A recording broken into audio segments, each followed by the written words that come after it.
Assalamualaikum warahmatullahi wabarakatuh. Selamat pagi semuanya. Baik, sebelum mengawali pembelajaran pada hari ini, sebaiknya kita membaca doa terlebih dahulu.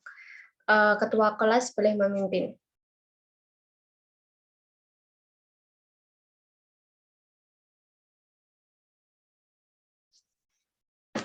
Ini. Nah, hari ini ada yang nggak masuk? Tidak ya, anak-anak? Oke, masuk semua ya. Hari ini kita akan masuk di materi baru, yaitu materi mengenai teks debat. Tapi sebelum memasuki materi, ada beberapa kompetensi dasar dan indikator yang harus kita capai pada materi tersebut. Ibu akan jelaskan, Ibu share screen dulu ya.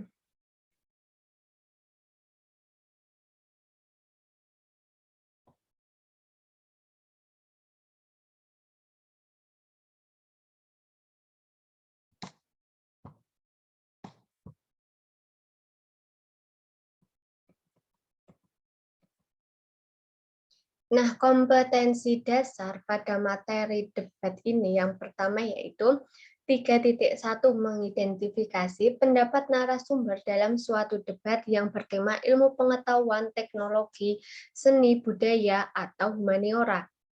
Yang kedua, 4.1 berdebat dengan tema pengetahuan, teknologi, seni budaya, atau humaniora. Untuk indikator pencapaian kompetensinya, yang pertama, menemukan esensi debat. Yang kedua, mengembangkan permasalahan atau isu dari berbagai sudut pandang yang dilengkapi argumen dalam berdebat. Yang ketiga, menganalisis isi debat. Yang keempat, mengembangkan debat. Yang kelima nih, asik. Berlatih praktik debat. Jadi nanti kalian akan saya kasih tugas yaitu untuk berlatih berdebat ya.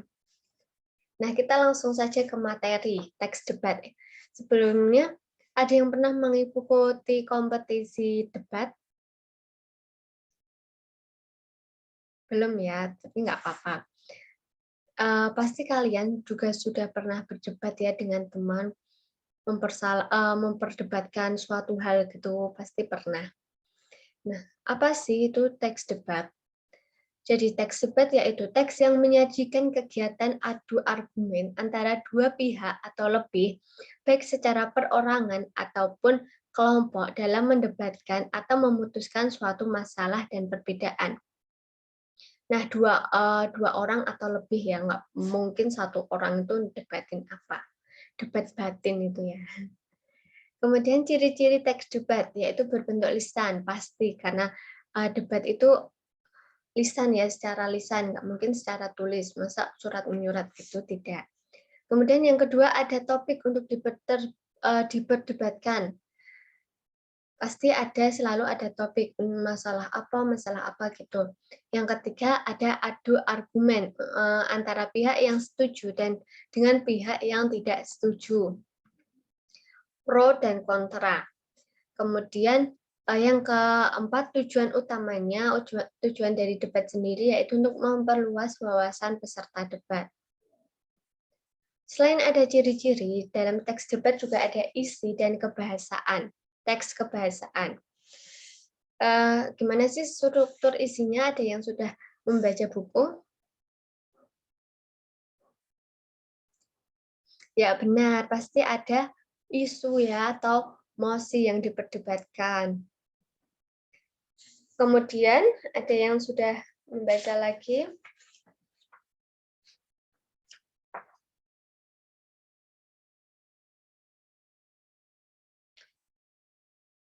Iya, argumen untuk berdebat harus yang kuat ya.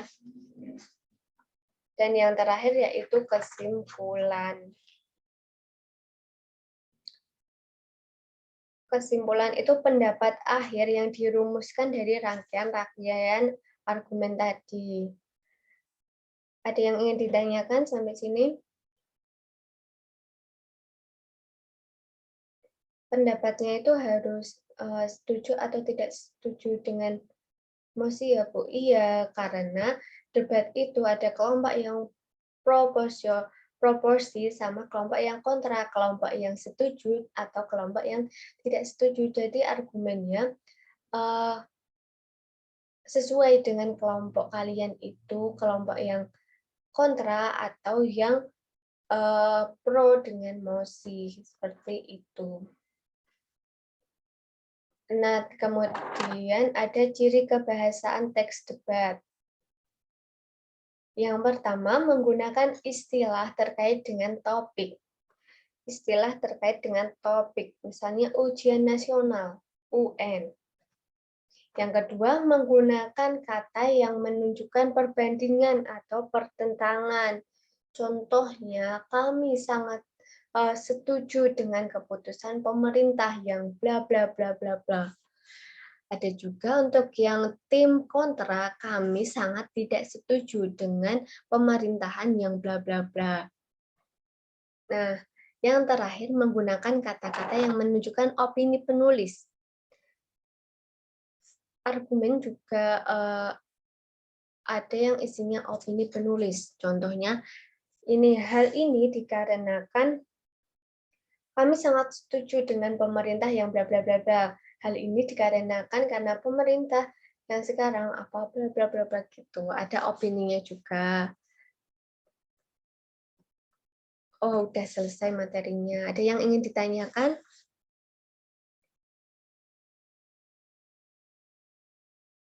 Oh, di debat itu ada siapa aja selain tim pro dan kontra? Oh, jadi di debat itu ada yang pertama ada tim pro yang setuju dengan mosi, kemudian yang kedua ada tim kontra yang setuju dengan yang tidak setuju dengan mosi, kemudian ada moderator. Moderator itu yang membersamai jalannya debat, yang membuka, membersamai dan menutup acara debat tersebut.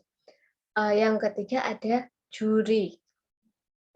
Di buku atau di pendapat lain juga ada kelompok netral, jadi tidak memilih pro dan kontra, tapi netral antara keduanya.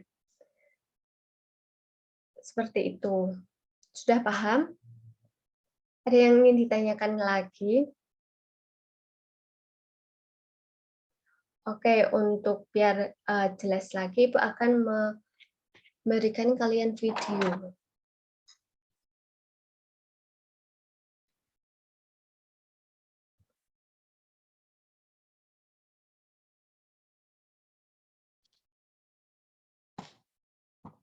Assalamualaikum warahmatullahi wabarakatuh.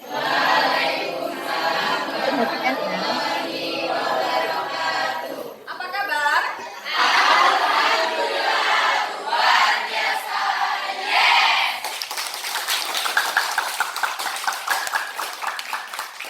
Ya, baik. Alhamdulillah, puji syukur.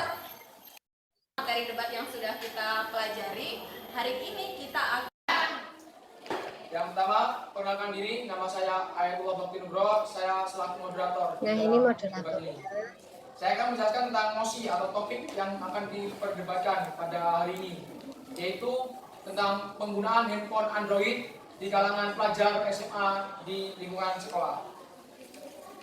Yang pertama, silakan tim afirmasi untuk memperkenalkan diri masing-masing anggota. memperkenalkan diri, saya dari tim afirmasi. Nama saya adalah Asma Marsari. Saya Putri Noviana dari tim afirmatif. Saya Maharani dari tim afirmatif. Saya Alvin Putra dari tim afirmatif. Saya Obrol Ruda dari tim afirmasi. Dan yang selanjutnya adalah dari tim oposisi. Perkenalkan, nama saya Masuki, saya dari tim oposisi. Saya Delilang dari tim Tinggu. Saya Made Ratna. Saya Eko Rosita. Saya Rardiana Rendrajati. Nah, jadi afirmasi itu tentang mosi dan oposisi itu yang setuju dengan mosi. Melakukan kekerasan di sini dan nurut apa bebas saja.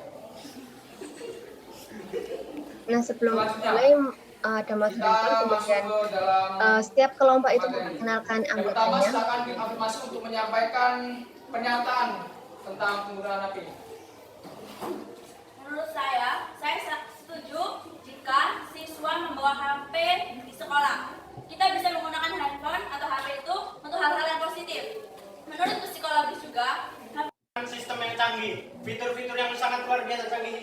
kalau tidak dibarengi dengan hal-hal yang positif akan berdampak pada hal yang negatif. Hal yang berdampak pada negatif tersebut adalah usia remaja itu juga gitu. Keuntungan dari siswa itu membawa handphone sekolah itu juga ada gitu, nggak hanya dari dampak. Nah, jadi seperti itu ya guys. Ya anak-anak, gambarannya ada moderator tim afirmasi.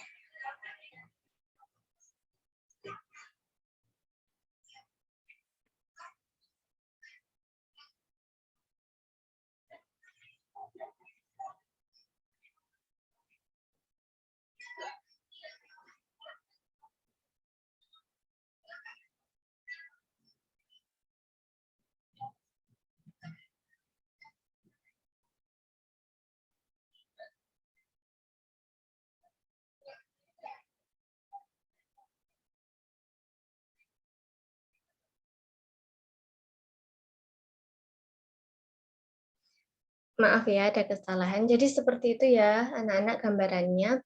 Ada moderator, ada tim afirmasi, ada tim oposisi, ada tim debat, ada tim yang setuju atau yang tidak setuju.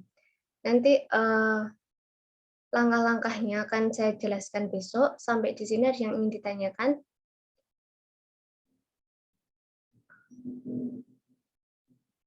Boleh sekali untuk menyanggah pendapat dari tim yang lain, itu sangat boleh.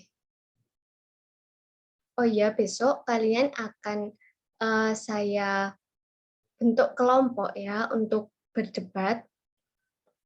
Karena sekarang waktunya sudah habis, jadi besok saya bentuk kelompoknya sekalian undian untuk mosinya. Dan undian untuk penentuan tim yang setuju atau yang tidak setuju. Sekali lagi, ada yang ingin ditanyakan? Tidak ya, oke. Kalau tidak, Ibu akhiri pembelajaran pada hari ini. Sampai bertemu minggu berikutnya atau hari berikutnya. Sekian, wassalamualaikum warahmatullahi wabarakatuh.